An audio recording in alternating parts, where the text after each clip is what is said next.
যশোরে প্রথম এই ফলটাকে দেখলাম, এর আগে আমি কখনো দেখি নাই। আর এই ফলটাকে যে খাওয়া যায় সেটাও জানতাম না। অনেকদের দেখছিলাম যে এই ফলটা খাচ্ছিল, আর তাই আমিও দাঁড়িয়েছিলাম দেখি এর ভিতর কেমন দেখার জন্য। আর তার জন্য একটা ফল নিয়েছিলাম। এই যে আঙ্কেল কাটছে, তাল ফল যেমন এর ভিতর ঠিক তেমনই। এই যে কাটা শেষ। তালের আঁশ যেমন ঠিক ওই রকম দেখতে।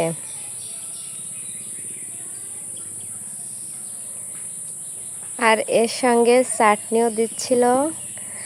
চাটনি মিশায়ে খেতে হয়, কিন্তু ততটা ভালো লাগছিল না। মোটামুটি কে কে খেয়েছেন এই ফলটা?